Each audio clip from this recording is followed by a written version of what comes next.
What's up, man? Yo, how you doing? I'm doing good. What's going on? My name's Justin. Work with like the editorial and marketing team here at the Hundreds. Very excited to speak with you today, man. I'm from Virginia, and I also went to VCU. Oh, right. Where in Virginia you from? I'm from Northern Virginia in Loudoun County, and then moved to Richmond in like 2010. Lived there until like 2015, then moved out here. So yeah, I'm just, like well aware of like your impact on the city and everything, man. It's really great to talk to you, Right on. Yeah, man. So yeah, thank you for chatting with us. Congratulations on the new record. Thank you, sir. Really amazing. And so if you don't mind just like kind of hopping right in. So This is Lamb of God's 8th studio album, correct? Yes, sir. Okay, but it's the first self-titled release? That is correct. So how did you guys kind of come to like maybe settle on the simplistic self-titled name? We ran out of ideas. You ran out of ideas. Okay.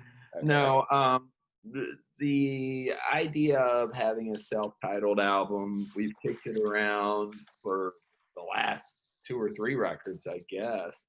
And for this record, we were in pre-production in our guitar player Mark's garage when we were talking about the album title, which is normally a bit more involved process, lots of throwing things out and taking words, single syllables out of the title and so forth. And, I think it was Mark that just said, hey, let's just call it Lamb of God. And everybody was like, okay. And it was really, really simple. There wasn't, unlike most things in this band, it was exceedingly simple. So where's Mark's garage at? By his house. By his house. Does he live in Virginia still, or? Oh yeah. We're all here except for Art, our new drummer. Yeah. LA. Okay, cool. Yeah, so that's where we're based out of, also. So. Yeah, I know. Yeah, so I think that's how the initial conversation kind of started with Art. Is we sent him some clothes because I really like fuck with Lamb of God, you know what I mean? So I was like, yo, let me like see what this new drummer's about, and then like he answered the DM.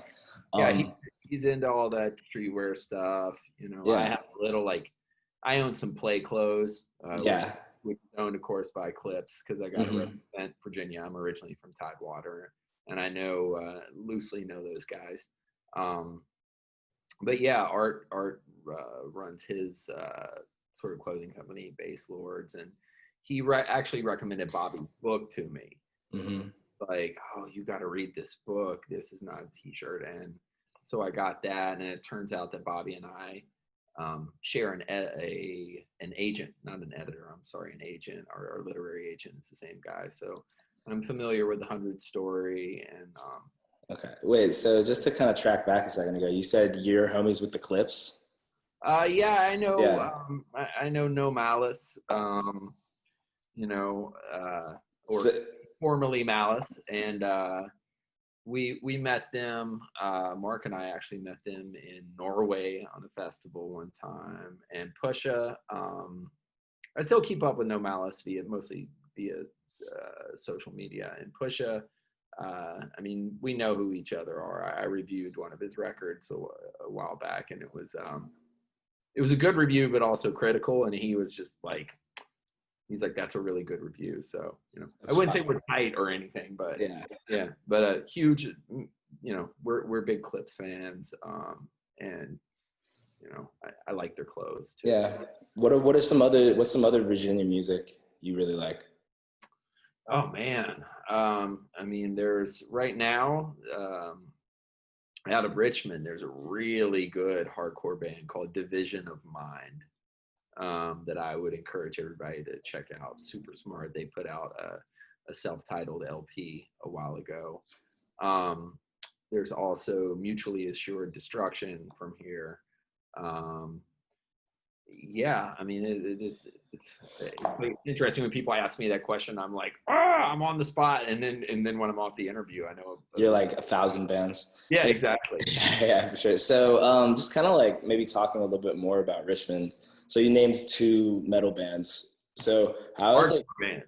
Hardcore bands. Mm-hmm. So how has Richmond kind of functioned as a source of inspiration for your music and also kind of like an unsung hub for punk, metal, and hardcore? Well, I think I moved to Richmond because I'm from the Tidewater area. Yeah, from Tidewater. Yeah, I'm from the Tidewater area originally, and I moved to Richmond under the auspices of going to college. Yeah. But really, I came here because there was I knew there were a lot more punk rock and hardcore shows here. And the thing I think that has really sort of helped that flourish, the sort of artsy music scene here, is the college VCU that I dropped out of after attending for like 8 years or something. I think. Like it was at one time one of the best arts colleges in the country. Yeah. I think they've moved more towards like being an engineering school or something, but the Final Four did that, right? Yeah. So I was a VCU arts alum also. Oh, right on. Yeah, for sure. But yeah, continue. Yeah, please.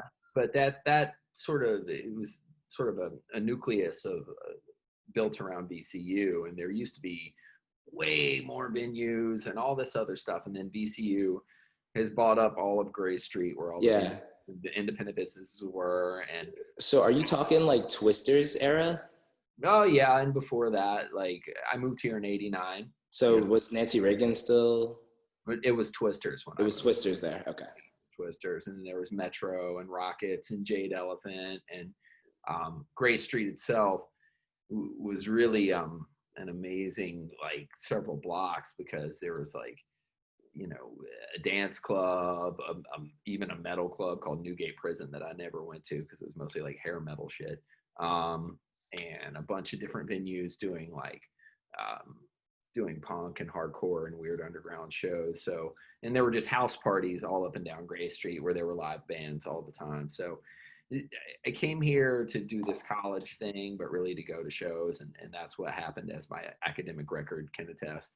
And it's a strong arts community here, not just music. It's a really strong arts community, and hence you have GWAR coming out of here. Those guys were a bunch of art students who got together and out of the sort of fragments of different bands and art school projects, they created this thing, GWAR, which is just an amazing self-sustaining organization.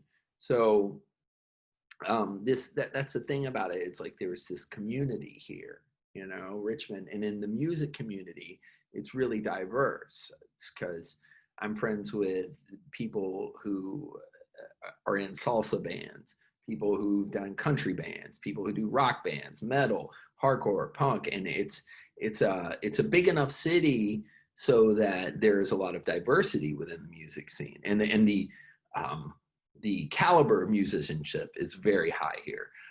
It's a big enough city so that there's a lot of diversity, but it's a small enough town so that all these people from these different scenes kind of hang out and cross-pollinate, which really is really appealing to me. I don't like people being put in little boxes and little categories and only being influenced by one thing. I think that makes you less well-rounded as a musician, So, and then there's the arts, the visual art scene that is a component of it, and there's dance here. I'm friends with people at the Richmond Ballet, and music, sculpture, dance, art, visual art, all of this, theater, all of this stuff combines to create this scene that is super appealing to me. And the other thing is, although it's going up, is the cost of living here doesn't hurt when you're a struggling artist or a band or whatever. It's still relatively cheap, and you could find practice spaces. I think about people in New York or like LA. I'm pretty sure it's expensive in LA. It is. Like for us, right now we don't have a practice space because we just practice in Mark's garage, and we don't really practice anyway. We just write records and go on tour. We tour enough to make practice unnecessary. But we've had practice spaces for years that, you know, 1 week, you know, 2 or 3 practices in an LA space or a New York space pays a month's rent for us, where we can do our gear and stuff. So the cost of living is sort of helped sustain this artistic community, I think. And it's just a really neat place. There's a lot of history here. There's a strong arts history, and I don't know, it's cool, you know? Yeah, for sure. So I remember I was living in a room in Randolph. Right on. For $350 with AC in a front and a backyard. And now I live in Los Angeles, so it's just like literally the complete opposite. So so maybe like something I was kind of interested in asking you in particular is, you're talking about the rich arts history of Virginia, very positive, but there's also a lot of very dark and not so positive history of Richmond. And especially with like, you know, today's climate, you know, the Black Lives Matter movement being in full swing, and like literally Richmond monuments that you've probably been around for 20, 30 years now just being toppled, you know? So I was just kind of wondering, like, with the socio-political climate of today and the Confederate monuments being toppled daily, can the city right some of these wrongs, and how can Richmond be better?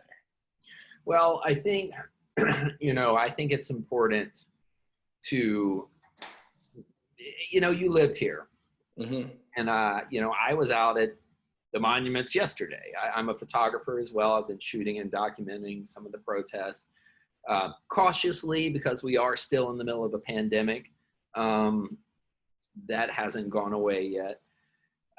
For me, I think it's important to recognize when and why these monuments were put up, because there's this sort of false narrative that at the end of the Civil War, the Confederacy put up all these monuments, and it's all that stuff. Most of these monuments they were erected during the Jim Crow era, you know, when the segregationist laws were put into effect. And they were put there to cement the position of white people in our society, you know, particularly in the South. And I find it very interesting. For me, the biggest monument, as you know, is Robert E. Lee on Monument Avenue.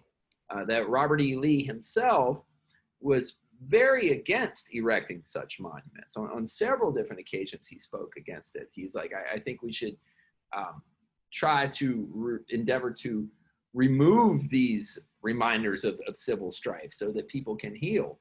But with Jim Crow and the need to, now that the slaves are illegal, the need to keep Black people in subservient positions, both physically and economically, they erect these big monuments, you know?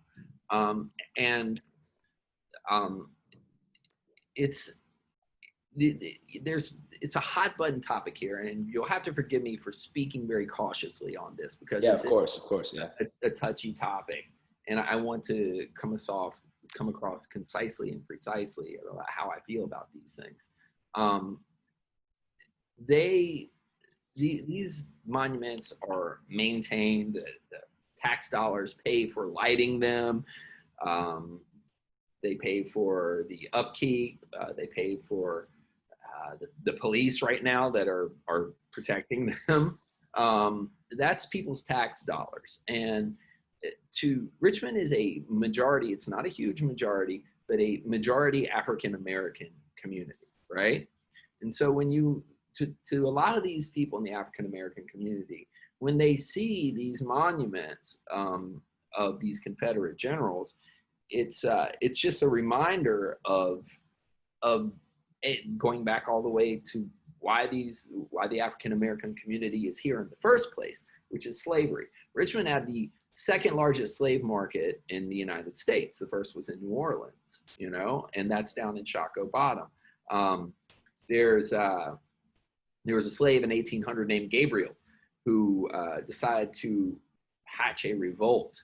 It was one of the first big insurrections. Gabriel's Rebellion?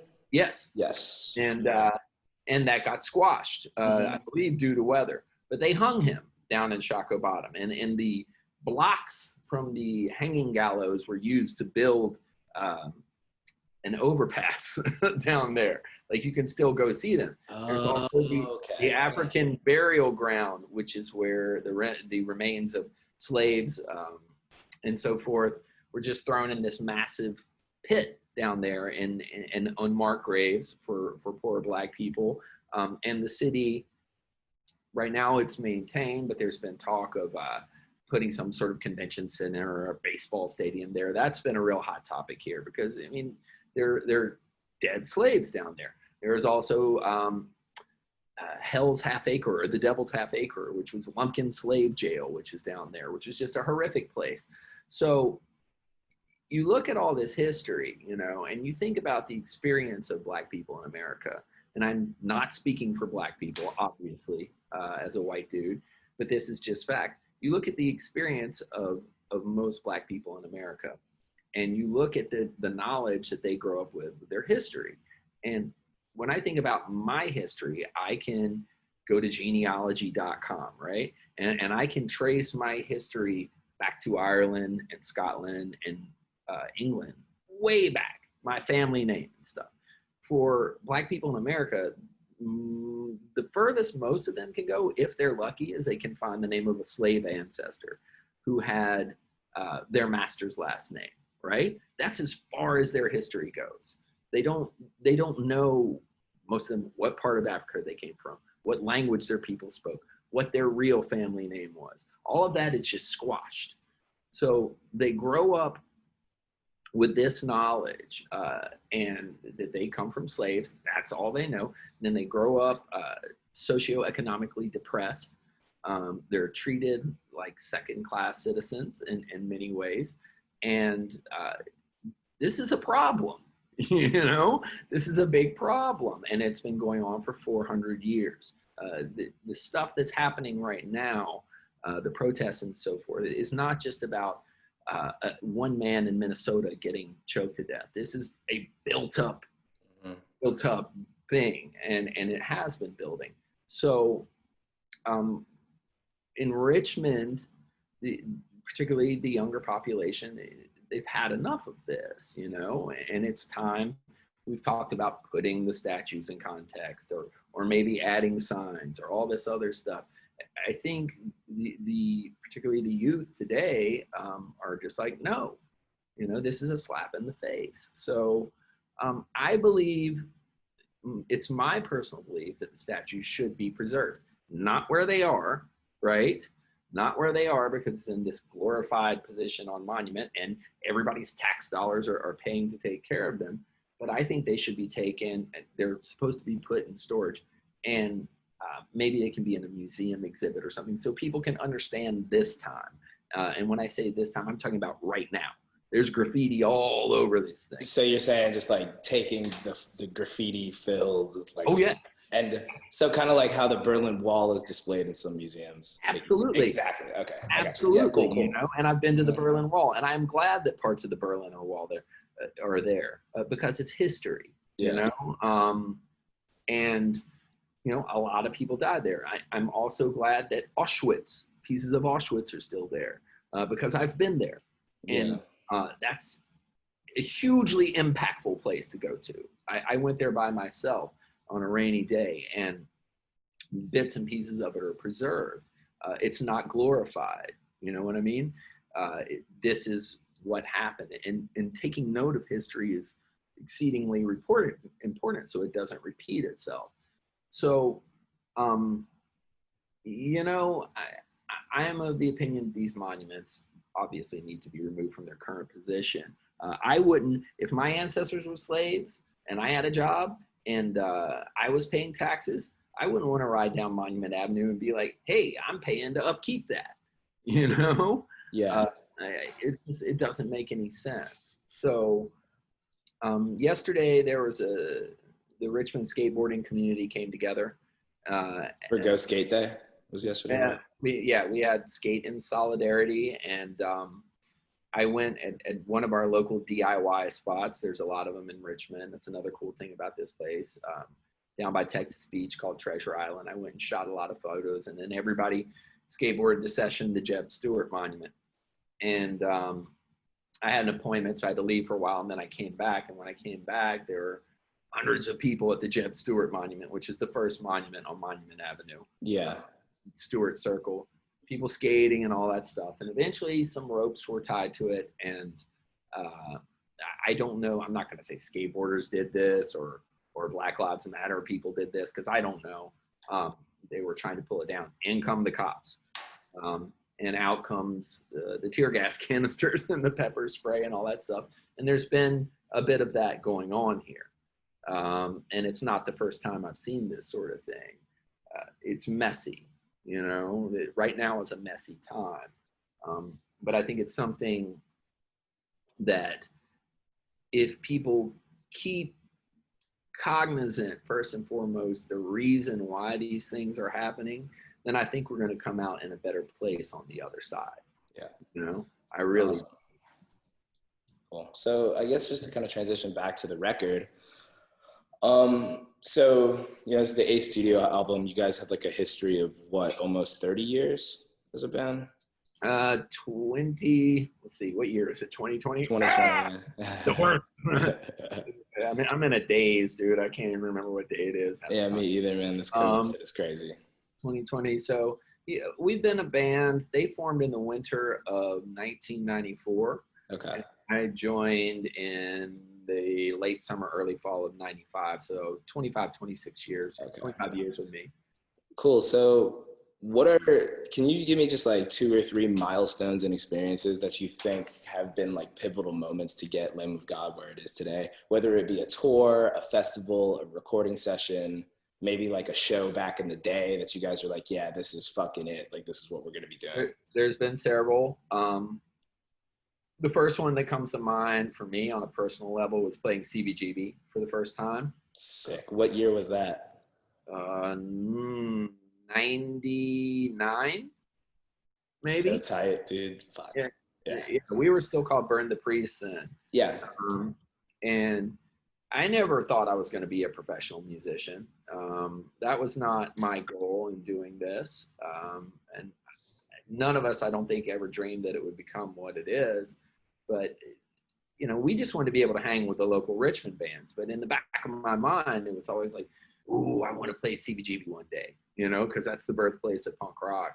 And we did. We wound up playing first on like a 14-band bill put on by my friend Ralphie Boy of the band Disassociate called the Mad Grinders Ball. We played first at like 2 o'clock in the afternoon. And there were still some people there. It wasn't fully packed, but it was pretty full. But we were a newer band to that area then. And I remember stepping on stage and just being like, this is it. This is it. CBGB, the Ramones, Blondie, Dead Boys, all that. Bad Brains 77, the whole shit. Bad Brains, you know, all of that. Shout out to Bad Brains, my good friends. Love them to death. But like, that was just an epic moment personally for me. And then, you know, later that year we went back and headlined it and sold it out. We played CB several times. So that was one. I guess one moment that really stood out to me that made me think, okay, maybe we can do this for a living was the first time we played in the United Kingdom. We played in England. We played 2 shows in London at the London Astoria with Slayer. And we didn't really have management yet. And Slayer's management was wooing us, and they brought us over, and we did 2 shows at the London Astoria, which is a venue that's no longer there. Opening up for Slayer was just us and Slayer. Was that 2006? No, that would have been earlier than that. Earlier, okay. Maybe 2003, I think. 2003 or 4. Okay.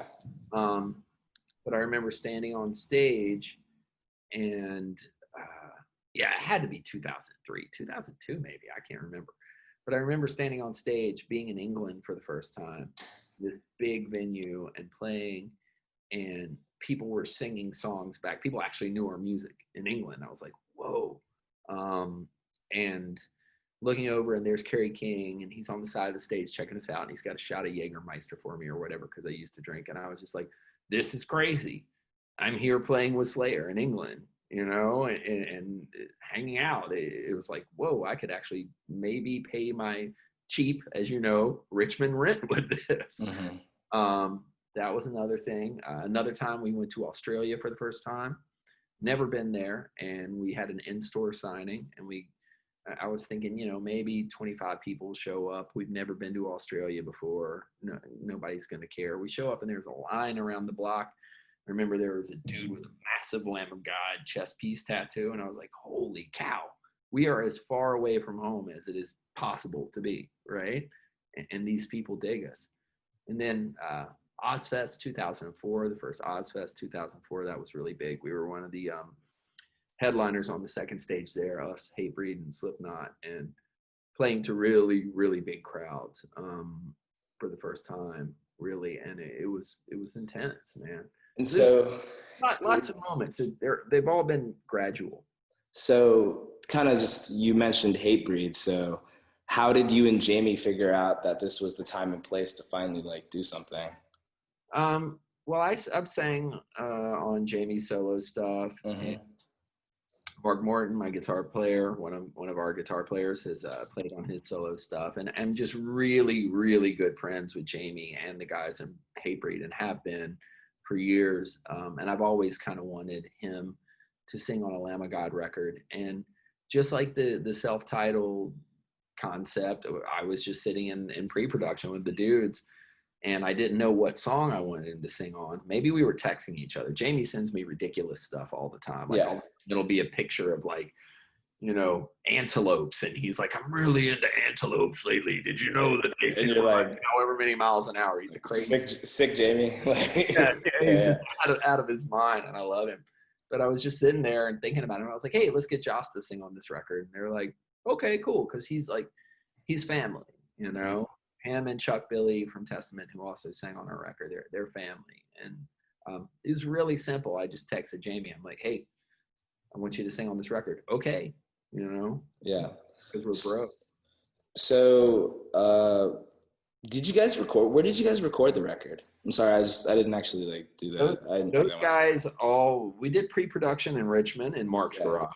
Okay. But the actual recording was done at Studio 606, Dave Grohl's place. Yeah. Okay.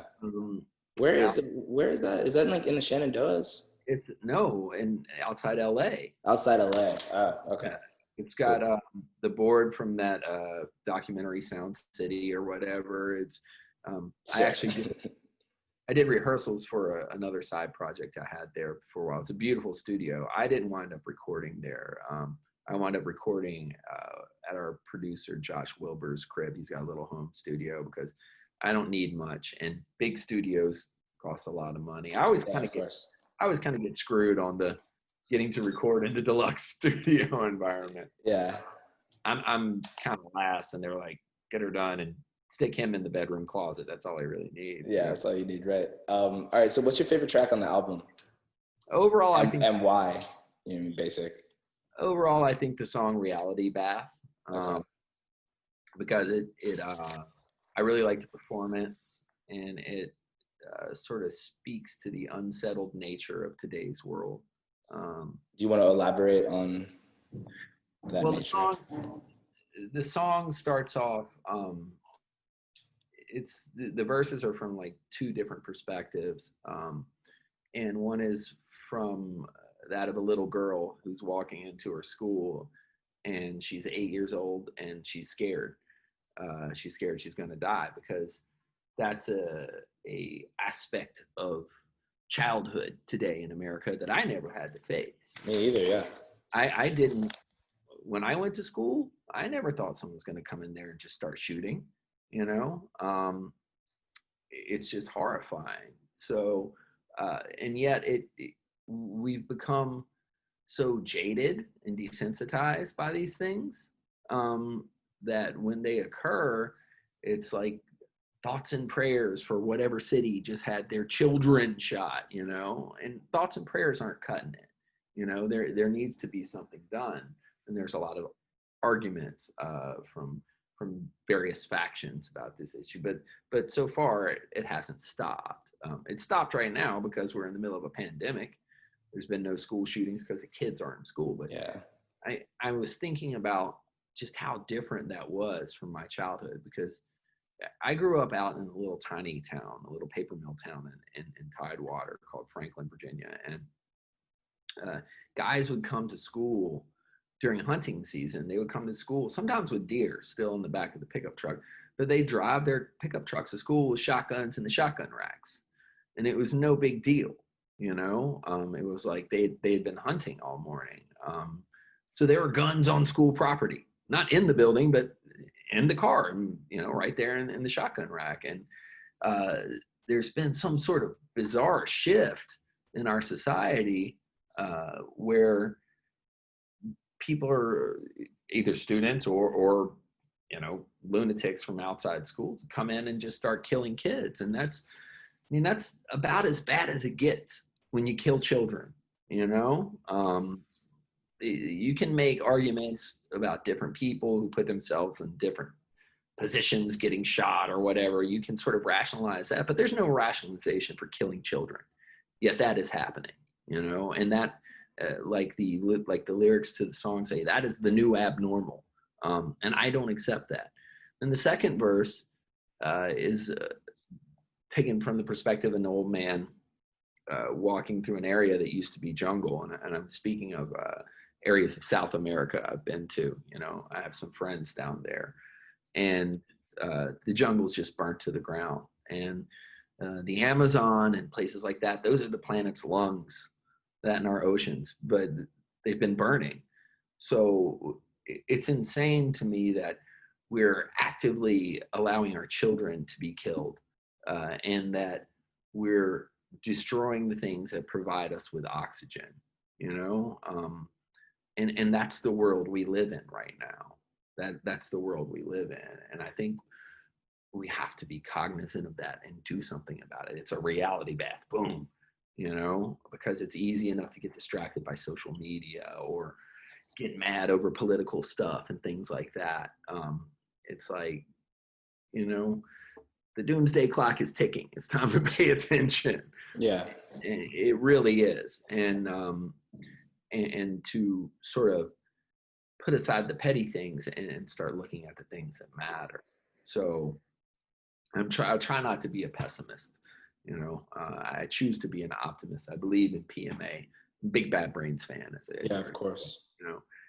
But I think we have to pay attention to the reality of today's world and try and figure out something to do about it. And I think that the most effective strategy for doing that is talking to people one-on-one, because when things become involved in groupthink and people get this sort of herd mentality, this team identity, there's no discussion. So for me, I address these issues through my art, whether it be my photography, my songs, or my writing. In my personal life, I just try and talk to people and have conversations like we're having right now. So just to kind of touch on the process of making this record a little more. So it was like the first record you guys made without Chris, founding member and whatnot. And, I had read into some quotes that you were talking about, how it was like a really like a fresh perspective with like writing it with Cruz, and maybe like a little more of like, what did you say? Like a youthful sort of take on the stuff. But I was just wondering about like what were maybe some like difficulties of like not having some OG, like the OG stuff around, or what were like some successes that you were like kind of going through in the studio with like having a new drummer, especially like with, we didn't, the writing process wasn't really affected at all, except for the addition of some energy, because there's three guys that write the music in Lamb of God and always have been. Mark and Willie write the music parts, and I write the lyrics. Yeah. Mark writes some lyrics, and I write the melodies. So, that hasn't changed. So it wasn't difficult at all to do exactly what we've always done.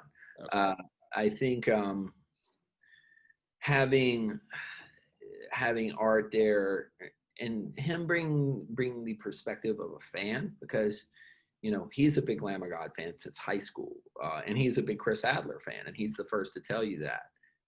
So having his fan perspective was really kind of unique, because we've never had that before in our band.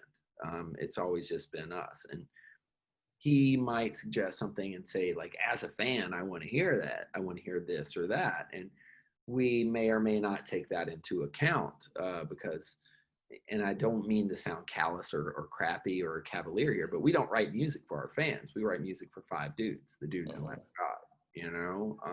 And I think the fans respect that. So that there wasn't that much of a change. I think the most difficult thing, and it wasn't for me, it was more enjoyment, was that this was his first album with us and his first time being in such a long, involved writing process. He was nervous, super nervous. And it was, you know, to be frank, it's amusing for me to watch that. I like watching my friend. Dude, you're tripping. Like, what? Like, yeah, you know, it's just fun. And he's a young guy, so we get to bust his chops some. You know, we're not senior citizens or anything, but I'm pushing 50 and he's like 31 or something. So it's just fun to be the curmudgeonly old man, like, get it together, kid, you know? Yeah. That's you got to have a whipping boy, you know? Okay, so when I was living in Richmond, like, people would always, like, point out this house. It's like, yo, Lamb of God used to live there. And I was like, oh, shit. And just because, like, and I was just wondering if it was true. So 18, I think it was 18 North Lombardi. Was that an actual address that you guys, like, were at? Or am I just, like... I mean, dude, I've lived in so many different houses in the fan, and no, we've never had a band house. Okay. So maybe I could have lived there. Let me look. Where is 18 North Lombardi? Yeah, I'm pretty sure it's like a block from what was Baliso before Bopst fucked that entire place into the ground. 18 North Lombardi. Lombardi House. Like Lombardi and what is that? No, that's not what I'm thinking. Lombardi and no, I have no idea. You have no idea. All good, man. All good. So, so I guess this is kind of like the last question, kind of an obvious one. What are some things that Lamb of God has been doing to adapt to like this post-COVID-19 world? Well, today, as we speak, I believe they're on our YouTubes or Instagrams or whatever that we did we did 3 songs we recorded, all of us did at home. I don't know, man. It's been very interesting. Our record release was delayed. This was supposed to come out May 8th and it didn't come out until last Friday.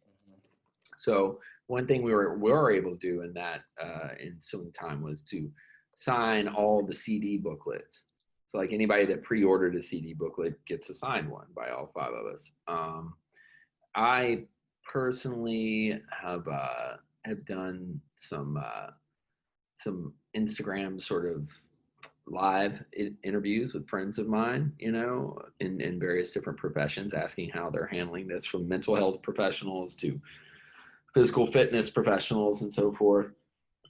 But as a group, I mean, I think we're just trying to be patient because we're in a fairly fortuitous position as a band. We're a bigger band, and I can't really moan and complain about not going on tour right now, even though I'd love to be on tour. It's odd not to tour on a new record because financially, although we're not millionaires, despite what some people think, I have some savings, you know, and I'm going to be okay. And I'm going to be able to ride this thing out until a vaccine or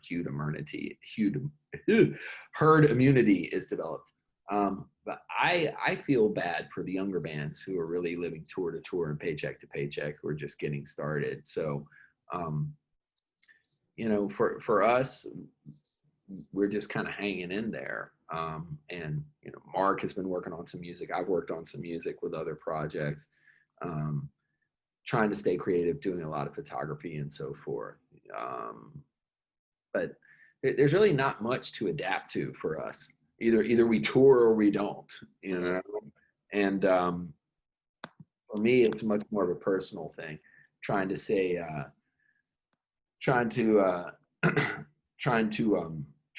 physically fit myself. I wasn't able to surf for a long time. I surf all the time, so I started lifting weights and all that stuff. Recently, the beaches opened back up. I just got back from the Outer Banks the other day at Wednesday. Yeah, you go down there. Okay. Yeah, man. Yeah. So the last question I have is, the capsule collection highlights this lyrical idea of choke the truth. Yeah. Can you talk about why you wanted to choose that lyric in particular for the collab? Well, to be honest, I didn't. I think the Hundreds did. Okay. I think management, I don't know if it was Bobby that chose it or the designer or what. And that lyric in particular is from a song that Mark Morton and I co-wrote, and I think that is his lyric. But I saw it and I certainly approve of it. And I like the sort of aesthetic of it. I like the way it looks. It looks different than what our normal merch look is, but that's cool because it's collaboration. But I think it still stays in the wheelhouse of what we do while sort of adapting to the Hundreds aesthetic. So I think that was from you guys, not from me. Well, man, I really appreciate you taking the time to talk with me today. It's a big pleasure. You're like an OG in my mind and whatnot. And just like, it's like a very full circle moment for me because I live very far from home, and the opportunity to work with a project and a band like Lamb of God really brings me like kind of centered back to like everything that I learned in Richmond and those lessons of just like that DIY fucking do it yourself spirit and just like bringing that shit to LA. So I really want to thank you for that. And thank you for your time, man. It's a pleasure. Yeah, man. It's a pleasure to be with the Hundreds, man. I really, like I said, I read Bobby's book and I dig the community aspect of it. Yeah, that's something we really like focus heavily on. So I think it kind of like goes hand in hand with a lot of stuff you're talking about. So yeah, pleasure, man. And happy release day. It's fucking sick. So sick. The album sounds great, by the way. I fucking love it. Like, it's so sick. So yeah, man, pleasure. And yeah, we'll share with you everything we got from this. Make sure. Cool. It's cool. All right, bro. All right, brother. You have a good day. Yeah, man. Hope to see you in LA sometime. Yeah, for sure. Bye. Peace.